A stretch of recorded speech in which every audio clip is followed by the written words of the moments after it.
Caitlin Clark crossed the line after getting her 6th technical foul. When Caitlin Clark entered the WNBA, she was tasked with leading the Indiana Fever back to relevance after a 7-year playoff drought, along with carrying the WNBA to new heights. In some ways, Caitlin only has herself to blame for having to shoulder such a big responsibility.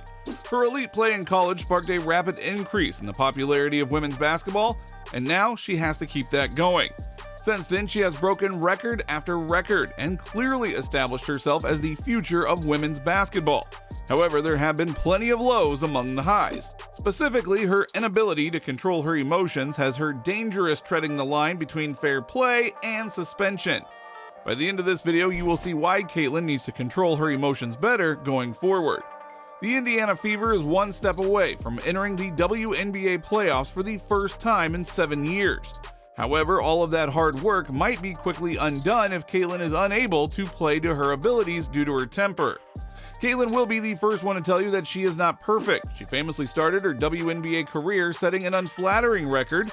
She scored 20 points in her debut game, but during that game she also committed 10 turnovers, the most in a debut in WNBA history.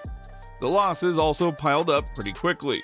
The Fever began the season on an 11-game and 20-day gauntlet littered with nationally televised contests against the best teams in the league.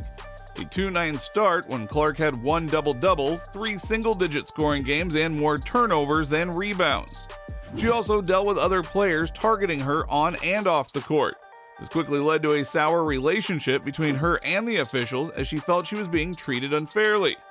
There have been a few instances where opposing players have hit her with dirty shots that should have resulted in ejections but weren't. Not to mention the overly physical defense that is constantly being played on her. The type of defense that would not be tolerated against any other player, but for some reason against Caitlin, it's fair game. Fever's coach Christy Sides has been vocal about what she perceives as unfair treatment towards Caitlin, arguing that the young star is being singled out by officials. Caitlin also echoed these sentiments, stating, "I think everybody is physical with me. They get away with things that probably other people don't get away with. It's tough, but that's just the fact of the matter.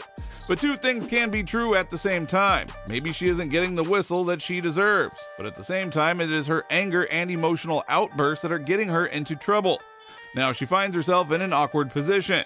With the postseason just one step away, Caitlin has 6 technical fouls and is just 1 away from earning a 1-game suspension. She earned her 6th technical foul in the first quarter of the game against the Aces. After committing her 2nd personal foul, the player stepped out of the court and hit the base of the basket with both hands. In the post-game press conference, she admitted that she needs to be better at managing her emotions, but she also showed some frustration with the refereeing job. Half of my technicals this year, I got 1 for the inadvertent contact to the face in the Minnesota game, and then 2 for hitting the stanchion of the basket. So it's like, 1 was a complete accident, and then the other 2 were just a little frustration with myself. So I think I could have done a better job keeping my emotions in check, but at the same time, like, really? She explained that she unsuccessfully tried to get the game officials to reverse their decision. Was just wondering if you got another explanation tonight. Well, I mean, they're never going to overturn that. It's just one of the rules, I guess, of the game. So it's in the rule book. It is what it is. That's why, I mean, I tried to get my last one taken away. They just didn't take it away. Her head coach once again came to her defense and let it be known that the officials were wrong. She got fouled and missed those 2 free throws, and then, got frustrated with the officiating at times. But, like, that's where we've got to be better, and we've got to, handle those things. It's not going to be perfect. Those guys aren't going to be perfect. We're not perfect. But I think we lost some time with, with that frustration. So that's just something we're talking about. We're growing. Now, of course, this is not the first time that Caitlin has allowed her emotions to get the best of her, but it also isn't the first time she has gotten a questionable technical. She earned her 5th technical of the season in the game on August 18th against the Seattle Storm, when she also hit the base of the basket with both hands. For the engine for Seattle today, that is a major improvement from Indiana's defense. The first 3 minutes. This was eerily similar to another technical that she had received earlier in the season. On one hand, Caitlin has to learn her lesson and not make the same mistakes over and over. On the other, refs should allow players to express their emotions, especially when they are angry with themselves. But Caitlin has also expressed her anger toward the refs in the past. She couldn't help but express frustration over the referees during the game between the Indiana Fever and Phoenix Mercury as well. After the refs missed a blatant kickball, Caitlin could only hold her head in her hands and yell "wake up" toward the nearest referee. And if you're good at lip reading, then you would have easily deciphered her saying, "that's so bad" or "you're so bad." Caitlin has always been a passionate player. Even during her college days, she had several instances where her emotions got the best of her. In fact, her dad is always reminding her to stay calm and focus on the game. So it is not really a surprise to see her frustrated by a missed call. She even chastised refs for falling for flops and missing the actual play. Now, as for the reason for her frustration against Dallas, well, simply put, she is a winner. She wants to win more and she wants to set new records. The Fever started the season extremely poorly, and since then they have clawed their way back into playoff contention. With the season slowly coming to an end, each game matters more and more, so every win and loss counts. Against Dallas, Clark may have set the record for the most assists, but the game slipped out of her hand just as the ball did. With 45 seconds left, the Fever were down 4 points. It was a paramount thing for them to score. Now, of course, the playmaking duties fall on Caitlin's shoulders, so Dallas knew where the ball would be, and to their credit, they put enough pressure on Caitlin to cause a turnover. Clark was visibly frustrated after the whistle. After initially slapping the hardwood in anger, she returned to the bench where she received a bottle of water from the water boy and then promptly spiked it along the sideline.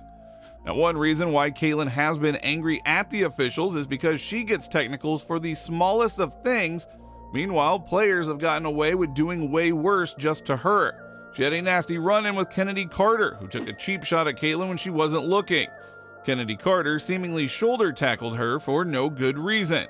A foul which was called. The question is, will they call it unnecessary? Kennedy Carter, they called it away from the ball foul because it happened prior to the inbound.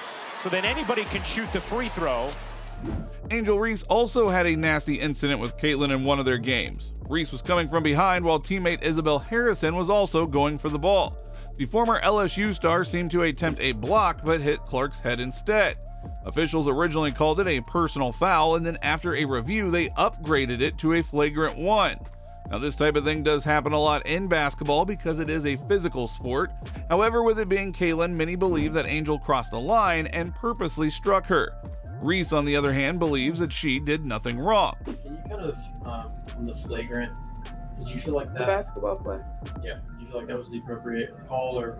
It's a basketball play. I can't control the refs. They affected the game obviously a lot tonight. So. But it did look innocent, like you were going for the ball. I mean, I'm always going for the ball, but y'all gonna play that clip for 20 times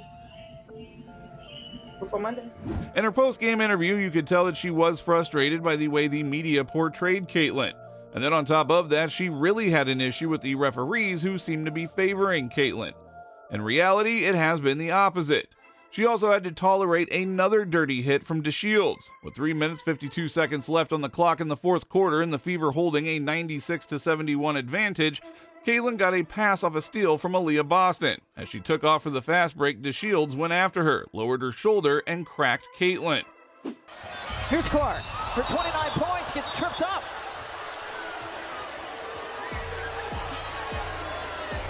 I want to welcome in our Ion audience who are watching Minnesota and Dallas. Indiana Fever in the Chicago Sky here from Wintrust Arena. The Fever have really stretched out this one. DeShields was issued a flagrant 1 foul for that action. But what is interesting is Caitlin's reaction to the foul. She wasn't having any of DeShields' fake helping hand. The reason was that Caitlin was on the receiving end of 2 flagrants, one from Michaela Oyenwer on a reckless closeout, and the other, which will receive far more attention, on a shoulder check from DeShields. Clearly, Caitlin understood these girls were targeting her and trying to get into her head. So instead of letting her emotions get the best of her, she simply got back to her feet, collected herself, and then continued dominating the game. Basketball? Well, it is a game of emotions. You can't be robotic and play unless your name is Kawhi Leonard. Besides, watching players express their emotions is one of the great things about the game. At the same time, you also need to learn from your mistakes. If Caitlin isn't careful, she could end up missing a vital game that might cost her and her team dearly.